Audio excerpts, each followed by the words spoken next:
বাটি ফরিক যেটা এটা হইল একটা ফেমাস ফরিক। আমরা কিচ্ছু চুরি হওয়ার পরে প্রথমে আমরা ভরসা করি যে বাটি ফরিক দিলে বারো হয়ে যাব, বা বাটি ফরিক দেওয়া ওর যদি সুরে শুনে তো অনেক সময় সুরে ডরাইয়া জিনিসটা আনিয়া রাখিয়া যায় গিয়া। এখন আমরা আজকের ভিডিও তখন জানবো যে বাটি ফরিকটা কিতা, হাসাও কিতা বাটি ফরিকে কাম করেনি, বাটি চালান দিলে কিতা সুর ধরা যায়নি। আজকের ভিডিওত বাটি ফরিকর ফিচর যে রহস্য যেটা আছে ওটা আমরা উন্মোচন করবো। আপনার কিন্তু পুরা ভিডিওত আমরা লগে থাকেন এবং পুরা ভিডিও দেখেন, দেখলে বুঝবাইবা যে বাটি ফরিকটা কিতা। তোরা স্টার্ট করেন। খুব সুন্দর একটা প্রশ্ন হয়েছে। আজকে গ্রামে যে জিনিসটা প্রসিদ্ধ, শহরে এই জিনিসটা কিন্তু পৌঁছে গেছে। কিন্তু যেমন বাটি চালানের যে ব্যাপারটা শহরাঞ্চলে হয় না, কারণ শহরের মানুষ সবসময় অ্যাডভান্স থাকে এবং আগে অ্যালার্ট হয়। কিন্তু গ্রামের সহজ সরল মানুষ, তারা সারাদিন খেতে কামারে থাকে, সন্ধ্যার সময় বাজারে যায়, বাজার খরচ করলো, ব্যাস বাড়িতে আসার পরে আবার রাত্রে ঘুমালো, সকালে উঠে সে আবার খেতে গেছিতে ব্যস্ত। এই লোকটা যখন এই সম্পূর্ণ জিনিস তার চোখে পড়বে তখন সেইগুলোকে সত্যিই বাটি পড়ি হিসাবে মেনে নেবে, যা জিনিসটা সম্পূর্ণ অবৈজ্ঞানিক, মানে যাকে বলা হয় আনসাইন্টিফিক, যার কোনো যুক্তি নেই। প্রশ্ন হলো, যখন ব্যাংকে কোটি কোটি টাকা কেলেঙ্কারি হয়ে যায় তখন বাটিটা কই থাকে? বাটি হয়ে থাকে, তো ধরতে পারতো। দুই নম্বর প্রশ্ন হলো, আমি বাস্তব ঘটনা বলছি। আমার ঘরে আমার মিসেস শোকেসের ভিতরে মাত্র 4,000 টাকা রাখছিলেন, কিন্তু একটা ছেলে, তার বয়স মিনিমাম 18-19 হবে, সে টাকাটা নিয়েছে। নেওয়ার পরে সে 100 টাকা খরচ করছে, কিন্তু তার চলন ভঙ্গিতে বুঝে যেতেছে যে সে টাকাটা নিয়েছে। কিন্তু আমার মিসেস চোখের জল ফেলে দিয়েছে টাকার জন্য। তখন আমি বললাম, তুমি এক কাজ করো, তুমি আইলাহান দিতে ফোন লাগাও। উনি যাতে ফোন করে বলে, হ্যাঁ তান্ত্রিক পাওয়া গেছে, তারপরে আমার হাতে মোবাইলটা দেয়। ব্যাস আমি মোবাইল নিয়েছি হাতে নিয়ে, তান্ত্রিক পাওয়া গেছে, আচ্ছা আচ্ছা কোন জায়গায়? আমার কথা বলার 10 টাইপ হয়েছিল। আইলাহান দিতে কি 6 ঘন্টার মধ্যে মানে চোর সামনে আসবে? ও তার গাটা মানে ব্যাঙ্গের শরীরের মতো হয়ে যাবে। আচ্ছা আচ্ছা বেশ, আচ্ছা আচ্ছা বেশ ইন্টারেস্টিং, আচ্ছা হ্যাঁ হ্যাঁ ঠিক আছে ঠিক আছে, বাস ঠিক আছে, আপনি তাড়াতাড়ি ব্যবস্থা করেন। তার আধা ঘন্টা পরে সুর আমার পাশে, আমি নাম বলছি না, এসে বললো, মামা যদি টাকা কী হয়েছে? বলি টাকা নাই। কত? বলি 4,000।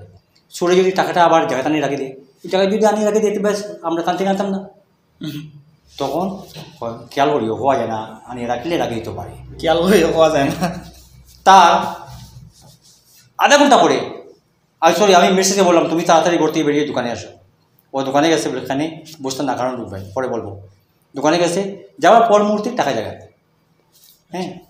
এরপরে ফোন হাতে নিয়ে বললাম, আচ্ছা তান্ত্রিক সাহেব আপনি আসতে হবে না, টাকা জায়গাতে পাওয়া গেছে। ছড়ে তখন দেখতেছি স্বস্তির নিঃশ্বাস ফেললো।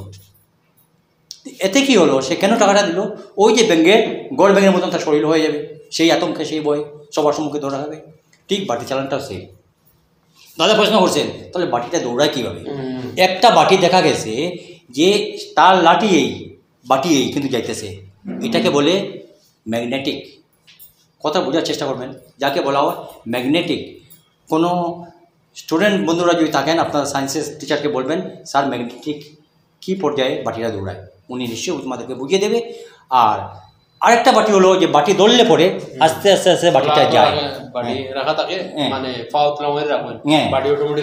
বাটি অটোমেটিক আগে দিয়ে যায়। কারণ এইটা কিন্তু আপনার দ্বারা হবে না, ওর দ্বারা হবে না, তুলারসের লোক লাগবে। ঠিক আছে, ঠিক আছে, ঠিক তো, ঠিক আছে। তুলারসের লোককে ওই সেই দুর্বল চিত্তের মানুষটা। আজকে মনে রাখবেন, আমি সহজভাবে বলি, যখন ইলেকট্রিসিটির লোকেরা আপনার বাড়িতে বা পাড়াতে এসে ইলেকট্রিকের পোস্টটা উঠায়, তখন কি বলে, মার টেলা, হেই জোরসে মারো। এতে কি হয়, তাদের শরীরে এনার্জি আসে। ওই লোকটা যে বাটিটা এইভাবে ধরে বসছে, জার্নি জার্নি জার্নি, না না না জার্নি, হঠাৎ যদি তার হাতটা এই হয়ে যায়, হ্যাঁ জার জার জার জার, তার মানে মনোবল আসা শুরু হয়ে গেল, বাটিটা অটোমেটিক বেঁচেছে। কিন্তু হ্যাঁ নজর রাখবেন এটা। কিন্তু এটার পিছনে বৈজ্ঞানিক কোনো যুক্তি নেই। যদি বাটি চালান দিয়ে যদি চোর ধরা যেত, তাহলে এই বাটিকে ল্যাবরেটরিতে টেস্ট করে যে কোনো স্থানে নিয়ে রাখা হতো, ওই বাবাজিদেরকেও সরকার থেকে বেতন দেওয়া হতো। কতটা পরিষ্কার তো জানি না, ভিউয়ার্স আপনারা বুঝতে পারছেন কিনা না। যদি না পারেন, আপনারা এই চ্যানেলে আবার কমেন্ট করবেন, আমরা আবার আপনাদের মতন রিপ্লাই দেওয়ার চেষ্টা করব, এই আশা রেখে সবাইকে আবার ধন্যবাদ। তো আশা করি আপনি বুঝতে পারছেন ব্যাপারটা হয়েছে যে কিতা যে বাটি যে একটা আগেতে দৌড়ায় লাঠির আগে হইয়া তার ওখানে হইতে চাইছেন যে লাঠির আগে একটা ম্যাগনেট লাগাইল থাকে আর বাটিতে একটা ম্যাগনেট লাগাইল থাকে সম্ভবত বাটি এটা ম্যাগনেটিক আমি বলেছি দিয়েছি। আচ্ছা সম্ভব লাগাই থাকে হ্যাঁ। মানে বাংলায় সম্পর্ক আমরা বুঝতে পারবো ওটা যে সম্পর্কে কিন্তু মানে কোনো সম্পর্ক আছে ডাইরেক্ট ধরলে ওরকম লাগে লাগে আর কোনো সম্পর্ক আছে লাগবে না সে কিন্তু সব সম্ভব যত সম্ভব বঞ্চে কোম্পানি বানাইছে সব সম্ভব একটা আর একটা যদি অপোজিট রাখো কিন্তু হ্যাঁ সবসময় হরা ঠেলায় ইয়েস পরিষ্কার মানে একটা যখন আরেকটার অপোজিট থাকবে তখন সে এটাকে ধাক্কাবে কিন্তু জুড়ে যাবে। আপনাকে আরেকটা এক্সাম্পল দেই, আপনারা বাচ্চাকে খেলনা দেন তো একটা গাড়িতে উপরে একটা স্টিক রাখবেন মানে প্লাস্টিকের পাতলা স্টিক, তার মাথার মধ্যে একটা ম্যাগনেট লাগিয়ে দেবেন আর এখানে আরেকটা গাড়ি রাখবেন তাতেও আরেকটা অপোজিট কিন্তু হতে হবে, ম্যাগনেট লাগিয়ে দেবেন, দেখবেন এটা কীভাবে সেটাকে ধাক্কায়, চাবি লাগবে না অটোমেটিক দৌড়াবে কিন্তু। তো এটা কোনো বাটি ফরিক না, এটা হইলো জাস্ট একটা সায়েন্সের কামাল। আর এটা যেটা তুলারাশির মানুষ যারা তখন এরা এমনিও দুর্বল থাকেন নরম থাকেন, তো আপনি ডরাই যায় সময় নার্ভাস হয়ে যায় আর ধাক্কার লগে যায় অটোমেটিক।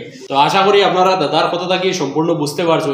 যদি আপনার মানে বুঝোয় না এরপরে আপনি কমেন্ট করতে পারেন, আমরা দাদা আসেন তাই না আবার রিপ্লাই দিব আপনারে। তো পরবর্তী প্রোগ্রাম আমরা করবো বুথ যে আমরা হয় আদৌ কিতা বুথ আসেনি বা বুথ দেখা যায়নি, বুথের কোনো অস্তিত্ব আসেনি, ও ব্যাপার নিয়ে পরবর্তী আমরা প্রোগ্রাম করবো। যে প্রোগ্রাম দেখবার লাগে আপনার আমরা চোখ রাখুন, পরবর্তী ভিডিও হইব বুথের অস্তিত্ব লইয়া। ধন্যবাদ।